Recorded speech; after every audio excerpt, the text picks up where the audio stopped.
Agar siz yiroq safarga chiqmoqchi bo'lsangiz, qanday qatnash qurolini tanlaysiz? Siz balkim poyezd yoki aeroplanda o'ltiraman deyishingiz mumkin. Agar poyezd yiroq safarga chiqmoqchi bo'lsa, qanday qiladi? Agar sizga umi aeroplanda o'ltiradi desam, siz chiqim poyezd patadigan aeroplanning borligiga ishonmaysiz. Undaqda bugun biz sinchaq saloni bilan birga poyezdning to'shig'ili bo'lgan dunyodagi eng chong aeroplan N225 tipli transport aeroplanining ichiga kirib boqayli. Mazmunni boshlashdan burun sinchaq salonni qo'shib olmagan do'stlarning haqiqiy sinchaq salonni qo'shib olishini umid qilamiz. Ko'ni do'stlar, bu mazmunni texnik ko'p odam ko'ra olish uchun yulduz belgisini besib qo'ying. Bo'shliqdagi bu zo'migar sobiq Sovet ittifoqining 1985-yili Shivirgan nomli olam aeroplani va boshqa raketa uskunalarining transport ehtiyojiga ishlatish uchun ayni chog'da Antonov Avasiya fan-texnika birlashma gavdasi tadqiq qilib loyihalangan darajadan tashqari cho'ng tipdagi transport aeroplani edi. Ayni vaqtdagi plan bo'yicha ikki aeroplan yasalmoqchi bo'lgan. Ammo ayni chog'da sobiq Sovet ittifoqining iqtisodiy og'ir darajada nacharlashib, qimmatbaho olam bo'shlig'i izlanish planini qo'llay olmagan. Shivirgan plani bir qatim muvaffaqiyatli qo'yib berilgandan keyin majburiy to'xtatilgan. Shunga maxsus olam bo'shlig'i plani uchun loyihalab yasalgan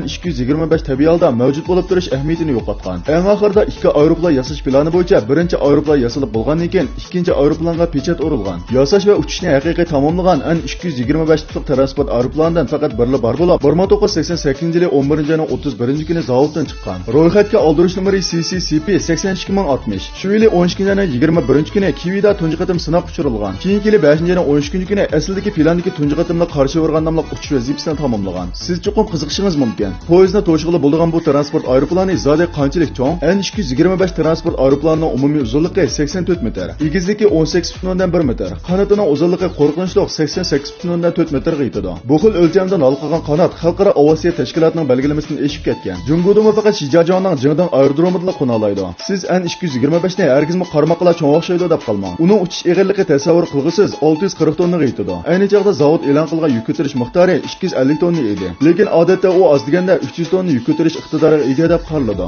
N225 ning uchish qo'nish joyasi qismining loyihalashi nihoyat chiroyli bo'lib, oldingi choq qismi 2 juft qo'shimcha choq, jami 4 ballondan tarkib topgan. Qo'rsoq choq qismi oldikeni 7 guruhga qo'shchoq. O'ng so'l 2 rat bo'lib, jami 28 ballondan tarkib topgan. N225 jami 6 nafar aeroplan xodimining mashg'ulot qilishiga ehtiyojli bo'lib, ichki qismdagi mol bo'lmasining loyihalashi butunlay yuk to'shiqqa moslashtirilgan. Mol bo'lmasining shakli intayin tekshir bo'lib, umumiy uzunligi 43,5 metr, eng cho'ng kengligi 6,4 metr, egizligi 4,39 metr hamda cho'ng mollar kirib chiqishga qulaylik bo'lish uchun qayriladigan bo'lma ishga ishlatilgan. Shuning bilan bir vaqtda N225 tipli aeroplan gavdasi yarim qatta qapliq yeni qetishma qurilmalik usti ko'tarilib turgan materialdan aeroplan beshining ishga yasalgan. Ostidagi ambar aeroplan beshining aeroplan quyruqigacha tutashtirilgan. Qo'ltoqdimi yuqori chidamchanlikdagi titan qetishmasini yasalgan. Yana kiran saplangan. Buningdan sep N225 aslida Shivirgan nomli olam aeroplanni yudish uchun alohida loyihalangan bo'lib, aeroplanning yuk jazosimi 250 tonna eg'irlik ko'tarish iqtidoriga ega. Buningga solishtirganda Amerika havo armiyasining eng cho'ng tipdagi harbiy transport aeroplani C5 ning aram 118 tonna eg'irlik ko'tarish iqtidori bor.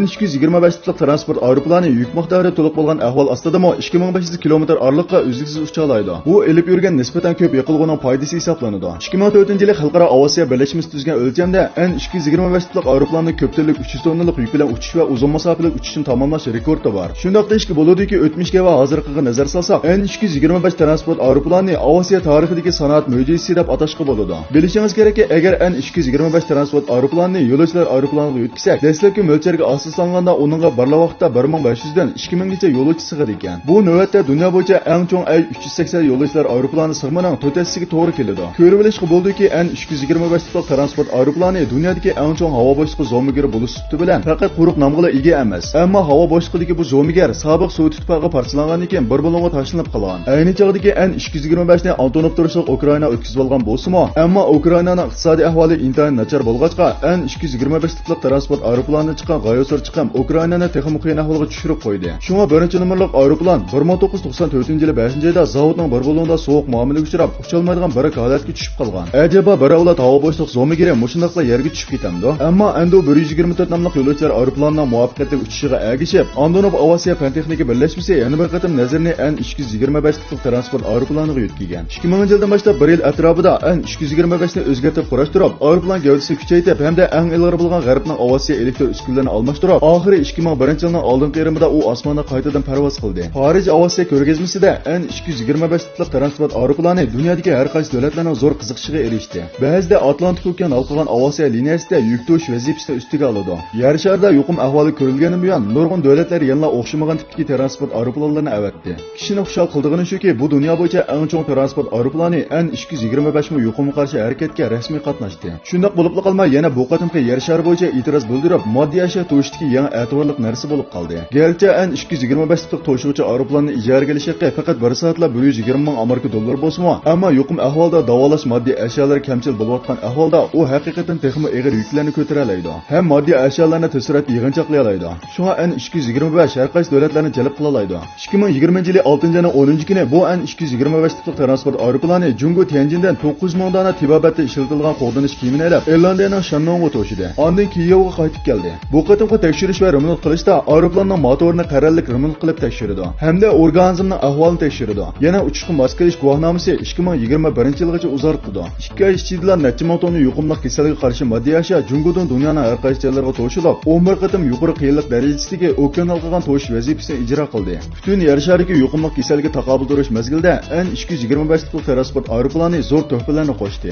Oxirida yana ko'pchilikka bir xush xabarni aytib bermoqchi. 2016 yil 8-30-kuni Jungo havo boshlig'i kasb guruhi bilan Ukraina taraf kelishim imzoladi. Jungo an 225 tiplik aeroplanning motorini o'z ichiga olgan barliq texnik chertyoji va mulk huquqiga erishdi. Toki bugunga qadar Antonov shirkati yordamlashib yasab beryapti. O'zgartirilgan an 225 tamomlash oldida turadi hamda o'zinitmay Jungoga topshirib beriladi. Ko'pchilikmi Jungoning mushundaq dunyo bo'yicha eng chong transport aeroplani bor bo'lishini umid qildiganda haqiqatan. Sinchaq salonning bo'san mazmuni mushada yaqlashdi. Agar Sinchaq salonning mazmunlarini yoqtirsangiz, ham Sinchaq salonning taraqqiyotini qo'llasangiz, bu mazmunni texnik ko'p odam ko'ralishi uchun yulduz belgisini besib qo'ying. Dunyodagi ajoyib g'aroyibotlar. Siz tug'ilishdan burungi dunyo tarixi. Siz bilmoqchi bo'lgan sirlarning jamgohi. Sinchaq saloni. Hurmatli ko'rurman. Agar dunyodagi ajoyib g'aroyib echilmagan sirlarni bilmoqchi bo'lsangiz, undaqda siz Sinchaq salonini qo'shib oling va do'stlaringizga tarqatib qo'ying. Salon izlash nomi Sinchaq.